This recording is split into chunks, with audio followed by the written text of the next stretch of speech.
is the Honourable Jeremy Buckingham's inaugural speech, and would request all of them to extend to him the usual courtesies. The Honourable Jeremy Buckingham. Thank you, Mr. President. As a mark of respect, I acknowledge the Gadigal people of the Eora Nation, the traditional custodians on the land on which this Parliament sits. I pay my respects to their elders, past and present, and I would also like to acknowledge and congratulate you on your elevation, Mr. President, and would like to congratulate all returning and new members on their election to this House of Responsible Government. It is indeed a great honour to enter and serve the people of New South Wales in this House of Review. This House, with more than 150 years of democratic tradition, 150 years of consideration and conciliation, negotiation and debate, 150 years of tempering the sometimes impetuous and ill-considered majority rule of the other place. It is with respect and temperance that I begin my work in this Legislative Council, acknowledging that we all now play a part in responsibly shaping the future and advancing the interests of the people of New South Wales. The legacies of peaceful, democratic change are now entrusted to us, and it is both a burden and privilege that I do not carry lightly. And it is this Parliament's legacy that most concerns me as I consider my role in the deliberations and decisions of this place. Just 1 month ago, I was working as a stonemason. 1 month ago, I was concreting and rendering in the Burraga Cemetery, working amongst the Black Angus cattle, fog-draped hills and box woodlands of central New South Wales. Like my father, who worked the isolated oil rigs in the seas of Bass Strait, I was taught a work ethic and to live by the maxim that the job that takes the longest is the one that's never started. I'm proud to enter this chamber a labourer and tradesman. And it was whilst carving headstones for those pioneer and country cemeteries, whilst tending war memorials in Millthorpe, whilst inscribing the name of a VC winner or a rural fire service volunteer that had died defending a neighbour's house, that I had time to reflect on the names and lives of those now past and what it is that gives our life meaning.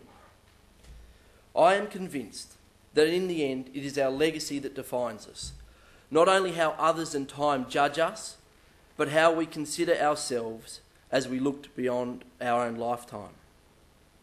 It is an intrinsic human instinct that we all want our works to increase the well-being of our family and community, but also future generations.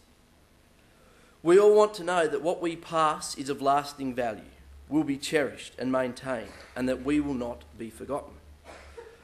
I believe that this is the reason that again and again the last sentiment inscribed on a memorial or headstone about those who have passed is that they are lovingly remembered, never forgotten, or lest we forget.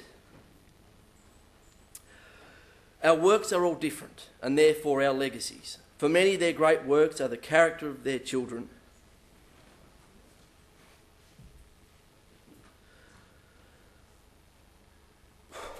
For some, a bountiful orchard or a bloodline of stock.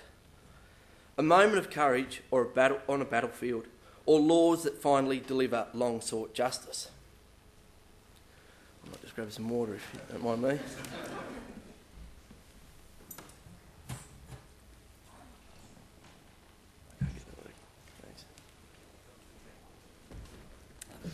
I was born in Launceston, Tasmania in 1973.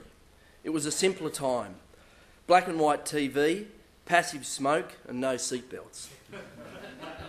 We spent a lot of time in the country. Cracker night. We spent a lot of time in the country. I remember the long hawthorn hedgerows, the smell of dairies, keeping chooks and getting our honey straight from the beekeeper in old Kero tins. While Dad taught me to change a spark plug on a motorbike, my mum and my granny, the late Pip Worth, taught me Scrabble and a love of words, politics and history. Whilst Granny would regale me with tales of Yorkshire coal miner strikes, the Blitz or their days in Nigeria, Mum would sit me down with a National Geographic or take me on Hiroshima Day peace marches or to hold candles in coal parks for Reclaim the Night vigils. They instilled in me the positivity and wonderment of our world and the virtue of embracing diversity. But they also taught me that you couldn't be passive, that freedom was hard won and had to be protected. That if you wanted change, you had to be active.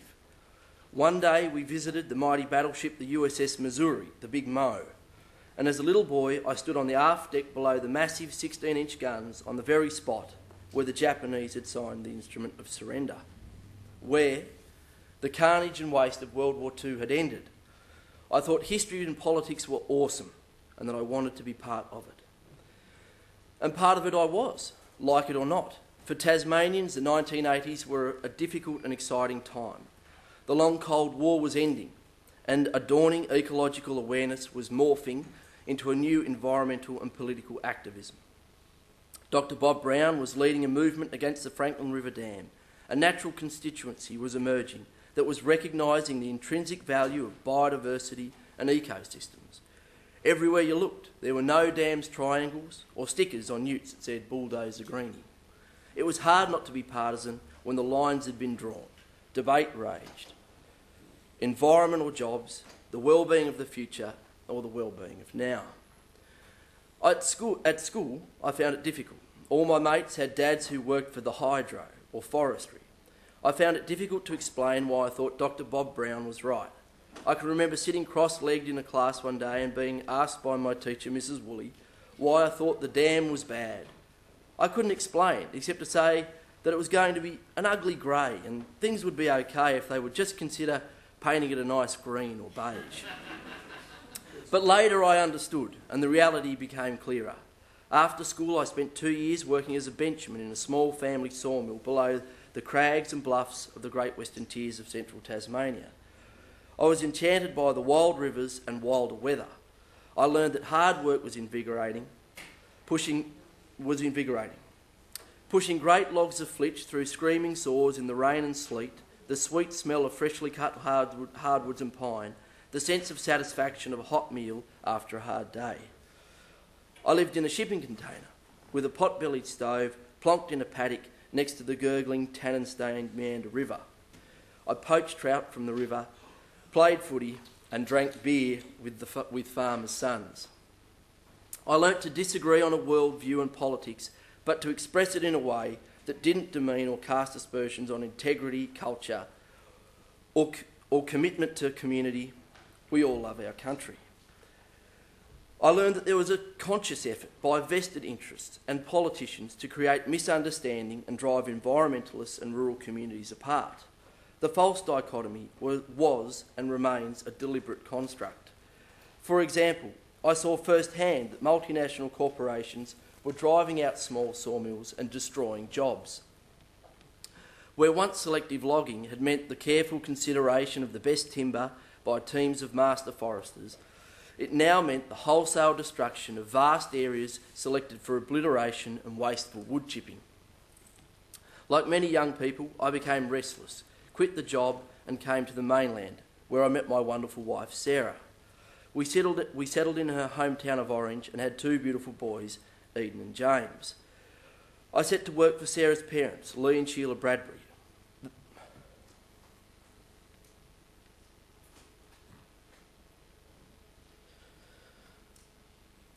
The kindest and most generous people I've ever met. And it was there over the past 12 years that I have had the opportunity to travel Western New South Wales. The blood-red plains of Parkes, the sandstone pagodas of Ralston, the Pilliga Scrub, the Lachlan Valley. Great places and even better people. But it was also there that a frightening reality was dawning upon me. In the Cudal Cemetery, one late spring afternoon, I stood squinting into the hot, desiccating wind that was cracking my face and pinching the last of the life from the pastures and failing winter crops. The drought of those years that terrified and damaged so much of southeastern Australia was more than just the worst drought in the history of European existence in this part of this great land. It was a sign of a changing climate. Fate then intervened in the form of a couple of slipped discs in my back. Unfit for heavy lifting and stonemasonry, I enrolled in the Ecological Agriculture course at Sydney University. I wanted to act on climate change and to help farmers manage their farms and maintain their communities. I wanted to stop rural decline and deal with the challenges of food security and natural resource management. I read and was convinced by Australian agricultural pioneers such as Bill Mollison, Peter Andrews and P.A. Yeomans. I stayed on farms and talked to the men and women who put food on our plates and care for the land and water on a daily basis. Onion growers in Coleambally, cockies in Cowra, orchardists in Orange. All good people doing a tough job in a tough natural and economic climate. I studied ecological economics and came to understand the fundamental interdependence of human economies and natural ecosystems. Derived from the same ancient Greek word for oikos, both ecology and economy not only deal with energy and capital, but also how we manage our house, our environment. And if your house is falling down, you're in trouble. As they say, there's no economy on a dead planet. The ecological principles of natural capital, resilience, diversity and emergence are embedded in economics because they are the same thing. The principles of ecologically sustainable development, the precautionary principle and the notion of intergenerational equity, too often paid mere lip service to, should guide our economic and social vision. The Greens have a vision for New South Wales, and as a proud country Green, I'll be working to implement this vision for country New South Wales. It is a vision built on food security and new sustainable industries and renewable energy. Great base load solar plants harvesting the sun's rays and turning them into electricity. A vision of countrymen and women building, operating and maintaining these plants and all the associated industries, jobs and prosperity. It is a vision of a flourishing future for country New South Wales through harvesting nature, not exploiting nature. The alternative is to pockmark the countryside with coal seam gas wells, to drain and crack our aquifers and pollute them with cocktails of chemicals, to release salty mine water destroying our creeks and rivers, to scar and divide farming land, scenic hills and remnant bushland with pipelines, access roads, coal pits and fracking ponds. The significant majority enjoyed by this new government brings with it the opportunity to drive significant reform. No challenge is greater than transforming our society and economy so that it is ecologically sustainable. As a progressive and as a Green, there are many issues on which I will differ from those in government. However, environmental sustainability and addressing climate change is an issue that should go beyond traditional ideologies. In the spirit of conciliation, we must start the work of healing our environment that has too long suffered under the yoke of rigid doctrines and absolutes. We must acknowledge the social and ecological failings of both extremes. Capitalism, with its rampant consumerism and greed, brought us the catastrophes of Exxon Valdez and now the Deepwater Horizon, while the Soviet Union's radioactive disaster at Chernobyl and its approach to industrial cotton farming led to the ecological disaster of the Aral Sea. Ours is a market-based economy, but part of our job in this place is to protect workers, farmers and business from the excesses of the market and corporations, and we must ensure that government has the revenue to ensure social equity and a just standard of living. Recently we saw the power of multinational mining companies derailing the mining tax. Another example of an unfair power relationship between big mining corporations who dominate communities and strip sovereign wealth from this nation while not paying their fair share. The Greens are not anti-enterprise, but we stand against the falsehoods of so-called free trade. We support innovation, creativity, change and renewal. But we will never stop railing against the market system that exports exploitation to the developing world. Who can say that the duopoly of Coles and Woolworths is a healthily functioning and fair market? I have seen firsthand it force price-taking farmers to push out perfect orchards or sell valuable dairy herds. I hope that the legacy of this Parliament is to choose to act meaningfully on these issues, that we accept the science of climate change, act to remove our economy from an overwhelming reliance on the mining, burning and export of fossil fuels. I hope it seizes the nettle of and embraces the opportunity of renewable energy and the massive boost to regional development and jobs in the bush that renewables will bring. I hope this government acts to create a fair and transparent planning system, to create and maintain a system of reserves that protect our long-suffering biodiversity, that this government does not stifle the century-long dilemma of sustainably managing the Murray-Darling Basin, and that this government acts to protect our communities from the excesses and damage of mining and coal seam gas.